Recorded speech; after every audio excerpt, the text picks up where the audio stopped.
अस्सलाम वालेकुम। Compiling construction के वीक 1 में जो हम टॉपिक डिस्कस कर रहे थे वो था इंट्रोडक्शन टू कंपाइलर, और उसमें फर्स्ट 2 वीडियोस के अंदर हमने जो है वो इंट्रोडक्शन टू कंपाइलर डिस्कस किया था। कंपाइलर इंटरप्रेटर में डिफरेंस हमने डिस्कस किया था। लैंग्वेज प्रोसेसर क्या होते हैं वो हमने डिस्कस किए थे। फिर उसके बाद हमने लैंग्वेज प्रोसेसिंग सिस्टम जो है वो वीडियो 2 के अंदर हमने डिस्कस किया था, ठीक है। और उसमें डिफरेंट कंपोनेंट्स जो है वो हमने जो है वो बताए थे कि कौन कौन से कंपोनेंट्स होते हैं, ठीक है। और उसके बाद हमने जो फर्स्ट कंपोनेंट है वो उसमें हमने डिस्कस किया था। तो इस वीडियो के अंदर जो बाकी कंपोनेंट्स हैं वो हम डिस्कस करते हैं, ठीक है। तो प्री प्रोसेसर कंपोनेंट के बाद हमारे पास जो नेक्स्ट कंपोनेंट है वो है कंपाइलर। तो कंपाइलर में हमने देखा था कि जो फर्स्ट हमारे पास कंपोनेंट था वो बेसिकली क्या था, प्री प्रोसेसर था। तो वो बेसिकली जो आउटपुट जनरेट कर रहा था वो था मॉडिफाइड सोर्स प्रोग्राम, ठीक है। तो उसका काम क्या था, सोर्स प्रोग्राम में जो है वो चेंजेस करने के बाद मॉडिफाइड कोड जो है वो जनरेट कर रहा है। तो compiler is a program that convert high level language to assembly language, ठीक है। तो इसका क्या काम होगा कि जो मॉडिफाइड सोर्स प्रोग्राम होगा जो हाई लेवल लैंग्वेज में ही लिखा होगा वो बेसिकली किस में कन्वर्ट कर देगा, टारगेट असेंबली प्रोग्राम में या बाइट कोड में, ठीक है।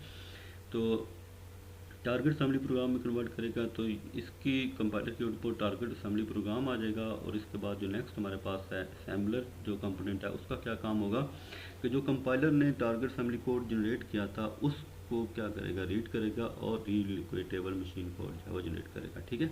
And assembler translate assembly language program, जो असेंबली लैंग्वेज प्रोग्राम जो कंपाइलर ने जनरेट करके दिया था उसको मशीन कोड में जनरेट कर देगा, ठीक है। The output of an assembler is called an object file.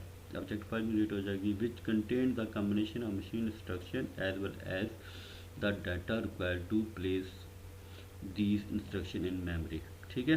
तो मशीन इंस्ट्रक्शन भी इसमें भी होंगी और कौन कौन सा डाटा जो है वो डाटा रिक्वायर्ड जो होगा रिक्वायरमेंट होगी वो भी इसमें होगी, ठीक है। तो असेंबलर कोड जो है जो असेंबली कोड है वो इस तरह का आपके पास जो चीज़ बनेगी वो इस तरह की बनेगी। Assembly code is numeric version of machine code in which names are use for operation. तो हमें पता है कि इसमें सिम्बल्स यूज होती हैं, ठीक है। And memory address instead of binary code, binary code की जगह क्या होंगे, मेमोरी एड्रेसेस होंगे, ठीक है। Numeric mnemonic memory is any kind of trick we use to have to remember. तो रिमेंबर मेमोरी के लिए, रिमेंबर हमें याद रखने के लिए हम जो है वो कुछ सिंबल्स को यूज़ कर लेते हैं, ठीक है। सपोज हमारे पास एक जो एक्सप्रेशन है C is equal to A plus B, इसके लिए हम क्या करेंगे, असेंबली कोड क्या बन जाएगा कि हम रजिस्टर में R1 रजिस्टर में हम ए को लोड कर लेंगे, R2 रजिस्टर में बी लोड कर लेंगे और दोनों को फिर क्या करना है, ऐड करना है। तो ऐड का हमने सिंबल यूज़ किया। तो R1 रजिस्टर में जो वैल्यू होगी R2 में जो पड़ी होगी उसको हम R3 में ऐड करने के बाद स्टोर कर लेंगे, ठीक है। तो उसके बाद एस टी जो है वो स्टोर पर्पज़ के लिए यूज़ किया गया है। तो सी जो है ये जो सी था इसमें हमारे पास किसकी वैल्यू आ जाएगी, जो R3 में पड़ी होगी तो वो इसमें स्टोर हो जाएगी। Now what assembler will do with this code can be understand by 2 pass assembler. तो असेंबलर जो है वो नेक्स्ट में 2 पासेस में काम करेगा। फर्स्ट पास में क्या काम करेगा, the simplest form of assembler makes 2 pass over the input. First pass में क्या होगा, in the first pass all the identifiers that denote memory location are found, यानी कि जो आइडेंटिफाइड हमारे पास थे वेरिएबल थे are found and stored in symbol table. Symbol table जो है वो नेक्स्ट जो वीक होगा उसमें भी हम डिस्कस करेंगे ये होता है कि आर्टिकल्स में क्या क्या चीज़ स्टोर हो सकती है, ठीक है। वो हम फिर नेक्स्ट में करेंगे। तो अभी फ़िलहाल आप जो है वो एक टेबल को ही यूज़ करें। तो टेबल में हम आइडेंटिफायर्स को स्टोर करेंगे, ठीक है, by giving them addresses of some bytes.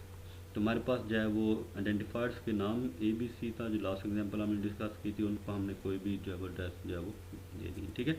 All identifiers are sign to memory addresses. तो जितने भी आइडेंटिफायर्स होंगे उनको कुछ ना कुछ मेमोरी हम साइन कर देंगे और मेमोरी एड्रेसेस यहाँ पर हमने लिख देंगे, ठीक है। सेकंड पास क्या होगा, in the second pass assembler scan the input again, फिर दोबारा से स्कैन करेगा। This time it translate each up code operation code into sequence of bits में जनरेट कर देगा, क्या representing that operation in machine language. तो मशीन लैंग्वेज में कौन कौन से ऑपरेशन परफॉर्म होंगे वो सीक्वेंस ऑफ बिट्स से हमें मिलेंगे, ठीक है। It also translate each identifier into address of memory location. तो जितने भी आइडेंटिफायर थे उनको वो क्या करेगा, मेमोरी एड्रेसेस जो है वो ट्रांसलेट करेगा। सो सेकंड पास produces relocatable machine code. Machine code किस तरह जनरेट होगा, हमारे पास जो है ऑपरेशन जिस तरह हमारे पास 001 01 कोई भी ऑपरेशन हैं, रजिस्टर्स हमारे पास हैं उनकी जो वैल्यूज़ हैं, टैग्स कुछ हैं, जो ओवरऑल हमारे पास जो है वो एक एड्रेस बन जाएगा। ठीक है, तो इस तरह हमारे पास जो है वो मशीन कोड जो है वो जनरेट हो जाएगा। ठीक है, लिंकर का क्या काम होगा? Linker is a computer program that links and merge various object files together in order to make an executable file. तो लास्ट जो असेंबलर वाला स्टेप था, इसमें हमारे पास जो है वो बेसिकली क्या बन जाएगी, ऑब्जेक्ट फाइल बन जाएगी जिसमें हमारे पास डिफरेंट एड्रेसेस होंगे। ठीक है, तो लिंकर क्या काम करेगा कि उस ऑब्जेक्ट फाइल के साथ जो है वो दूसरी लाइब्रेरी फाइल जो हैं उनके जो ऑब्जेक्ट्स हैं उनको भी वो क्या करेगा, मर्ज कर देगा। ठीक है, और ओवरऑल क्या जनरेट करेगा, एग्जीक्यूटेबल फाइल बनेगा। All these files might have been compiled by a separate assembler.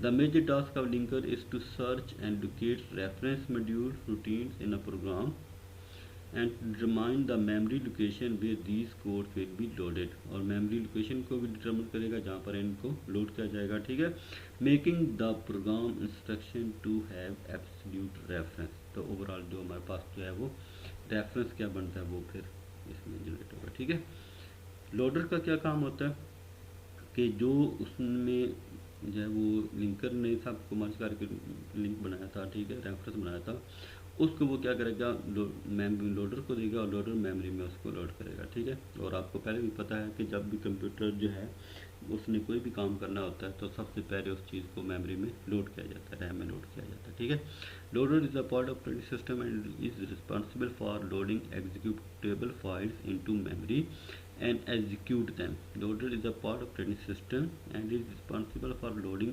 executable files into memory. memory में लोड किया जाता है और उसके बाद एग्जीक्यूट किया जाता है। Calculate the size of a program, instructions and data and creates memory space for it.